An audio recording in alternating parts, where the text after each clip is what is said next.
Top 10 bizarre food-related phobias people actually suffer from.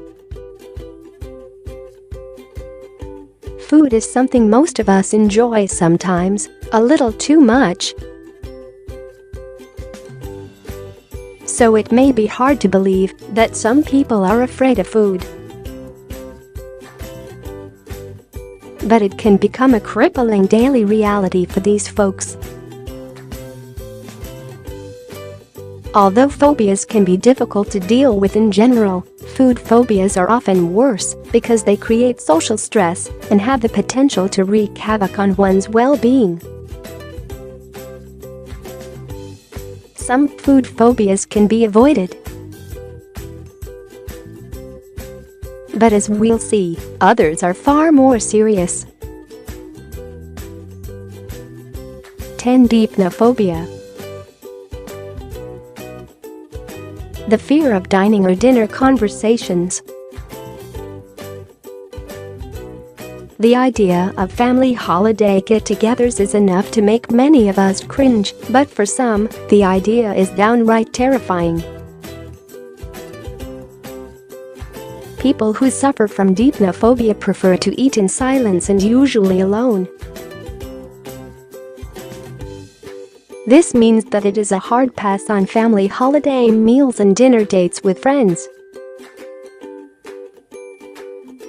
This is often the result of a singular traumatic event such as a failed dinner date or a business interaction over a luncheon that went awry. Since deep no phobia is a social phobia, it also means that it is the result of genetics. Troubled childhoods and failed social experiences are all contributing factors.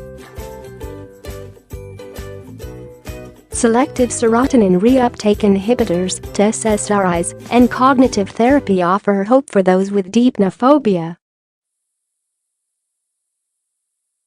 9. Anophobia. The fear of wine. A day of touring wineries and participating in wine tastings may sound like the optimal day for some, but those with anophobia would disagree.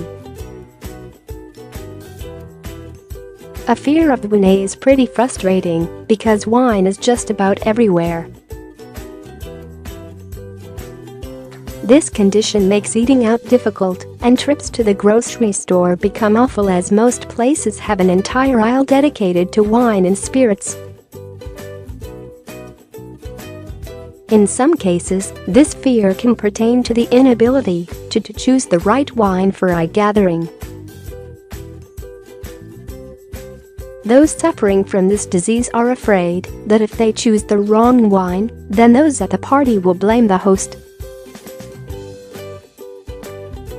It may not sound serious, but those suffering from this disease can have the same symptoms as people with anxiety, shortness of breath, tremors, and a severe inability to cope with the situation. Those severely stricken with this phobia may vomit if they accidentally imbibe wine. Behavioral therapy is the usual choice to cure those afflicted with anophobia, but cognitive psychotherapy may be used as well. 8. Lechanophobia. The fear of vegetables. This is the phobia most children would happily claim if they could pronounce it. Most people don't really have lechanophobia, but rather a strong dislike or aversion to vegetables. Those with an actual fear of vegetables find that grocery shopping and eating out present a real challenge. Just the sight of produce can induce shortness of breath and nausea. For those who suffer from lechanophobia, eating a balanced diet can be difficult as starchy foods and sugars often act as replacements for side dishes. While most of us can agree that cake and pasta are far more fun than broccoli and leafy greens, the vitamin deficiencies and other potential dietary issues that can stem from phobia make it a far more threatening condition than it may appear. 7. Phobia. The fear of cooking. No one likes scraping their latest culinary experiment off their cookware, but for those who suffer from phobia, this is the nightmare scenario that keeps them out of the kitchen. Ranging from avoidance of the kitchen to a collection of takeout menus stuffed in a drawer to panic attacks and anxiety at the very thought of cooking, this can be a very expensive problem. Phobia is a social phobia that can take many forms. Some are terrified of the idea of giving people food poisoning or conjuring up an inedible entree. Others are concerned about plating issues. The idea of serving up ugly food overwhelms them entirely and makes it impossible to cook. Still others fear the idea of getting cuts or burns while cooking. Whatever the underlying fear is, it can completely destroy a person's ability to function in the kitchen. Eating out or ordering in is a lifestyle for those with severe cases. Those with milder cases can eat sandwiches and microwave entrees to fill in the gaps. 6. Butera. The fear of peanut butter sticking to the roof of the mouth. This is an incredibly specific fear, and perhaps the easiest phobia on this list to deal with. Simply don't eat peanut butter. The terror comes from the idea of possible suffocation from eating the sticky sandwich spread. But sufferers don't have problems with seeing peanut butter or being around it, which is definitely a perk if you live in America, where peanut butter is a pantry staple. This phobia has many degrees of severity, which depend upon the individual. Symptoms can range from agitation to panic and anxiety. It also may manifest into terrifying physical symptoms that range from a nervous sweat and irregular breathing to shaking, irregular heartbeat, and choking. Even though people with phobia know that their fear is baseless and irrational, it doesn't seem to help. The fear creeps in regardless. Though horrible, this fear is easy enough to avoid. For sufferers with milder versions and a love for peanut butter, switching to crunchy peanut butter with its less sticky texture can make all the difference. Others learn to drink specific liquids while they eat peanut butter to help break down the stickiness. The more severe cases avoid peanut butter at all costs and may even avoid peanuts. 5. Phobia. The fear of chocolate. This is almost beyond comprehension. Afraid of chocolate? Imagine the foods associated with so many holidays in the US: Valentine's Day chocolates, Easter bunnies, and Halloween candy, to name a few. This would truly be a rough phobia. You would not only miss out on chocolate and all its awesomeness, but you would live in a world where it is practically unavoidable. This can easily create tension in social situations. 6. Frustration. When shopping with chocolatey candy bars residing at every checkout, and even highly stressful situations at work, as there is always that one coworker who keeps candies on her desk. Extreme cases may find chocolate vulgar. In fact, if they touch anything chocolatey, then they must immediately run to the nearest sink to wash it off. 4. Orthorexia. The fear of eating food that is not pure. Okay, so orthorexia is not officially an eating disorder. Yet the number of patients exhibiting an obsession with eating healthy is growing. A physician describing his own relationship with food first coined the term orthorexia in 1997. Too much healthy eating doesn't sound like a bad thing, but these people take it to the extreme. While too much fat, sugar, and salt isn't good for you, eliminating these things completely is bad too. An obsessive behavior that is still not recognized in the Diagnostic and Statistical Manual of Mental Disorders. Orthorexia nervosa has many of the same symptoms as anorexia nervosa. While those with anorexia worry about the quantity of food they consume, those with orthorexia obsess over the quality.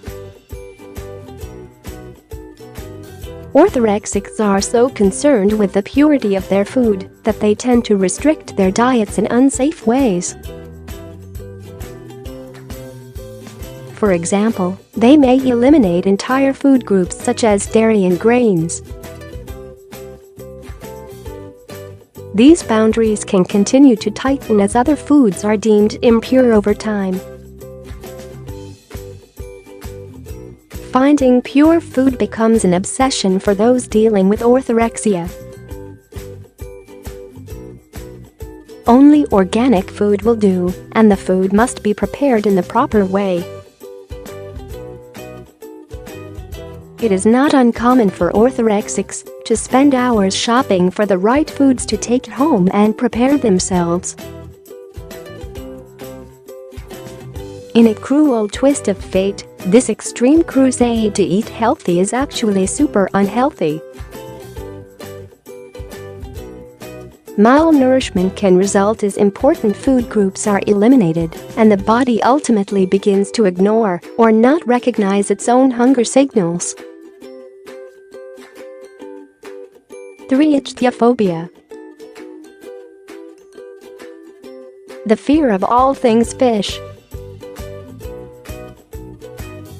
Though the nature of this phobia may sound fishy, don't tell an ichthyophobe that. Just the mention of fish is off the table for those with this phobia. The sight or smell of fish, and even the idea of swimming where fish may be, is frightening to them. This means no swimming in the ocean and definitely no sushi bars. Often, the fear stems from the idea that eating the mercury and other contaminants in fish could lead to illness. In other cases, the sight of a fish can act as an omen to warn the ichthyophobe of impending doom. Those suffering from this strange disease can get dry mouth, anxiety, dizziness, and shaking.